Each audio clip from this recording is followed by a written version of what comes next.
Hello everyone, তো তোমরা সবাই কেমন আছো? এর আগের ব্লগে তোমরা দেখেছিলে যে আমরা আমাদের ডেস্টিনেশনে পৌঁছে গেছি।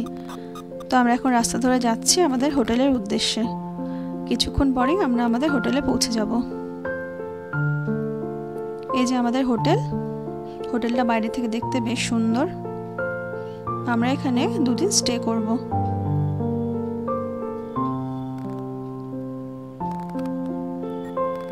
চলো এবার তোমাদের আমাদের রুমের ভিতরটা দেখাই। রুমের ভেতরে ঢুকেই সামনে একটা বেড দেওয়া আছে, আর একটা আয়না, আর এখানে জামা কাপড় রাখার জন্য একটা আলমারি দিয়েছে, আর এটা টয়লেট। ঘরটা বেশ সাজানো গোছানোই ছিল।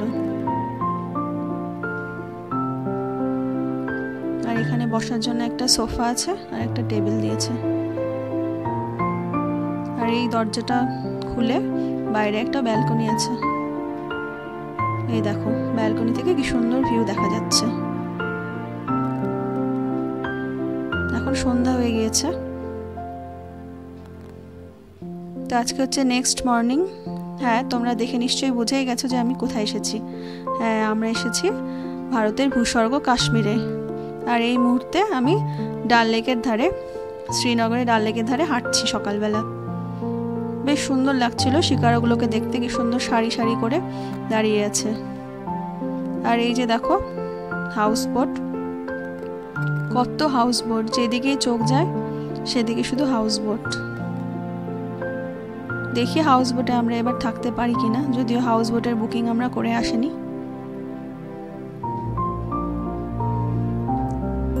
তো হাঁটতে হাঁটতে এবার চলে আসলাম এই যে বিশ্বের একমাত্র ফ্লোটিং পোস্ট অফিস, যেটা ডাল লেকের উপর অবস্থিত। বেশ পুরনো এই পোস্ট অফিসটা, আর দেখতে খুব সুন্দর। যারাই শ্রীনগরে আসে তারা এই পোস্ট অফিসটা অবশ্যই দেখতে আসে। আমরা আজকে আর কিছুক্ষণ পরে বেরোবো সাইট সিনের জন্য। শ্রীনগরের সাইট সিন কোথায় কোথায় যেতে পারি দেখা যাক।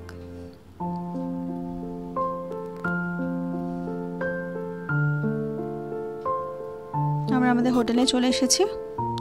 এই হোটেলটা ডাল লেকের ঘাট নাম্বার 6 সামনেই আছে। হোটেলের সামনে বেরোলে একদম ডাল লেক। এটা হচ্ছে hotel Himal, Jammu and Kashmir tourism development কর্পোরেশনের আন্ডারে। এটা একটা সরকারি হোটেল, অনলাইনে বুকিং করতে হয়। তো তোমরা আমাদের সাথে থাকো, আমরা শ্রীনগরে আর কোথায় কোথায় ঘুরবো পরবর্তী ব্লগে তোমরা দেখতে পারবে। ততক্ষণের জন্য টাটা।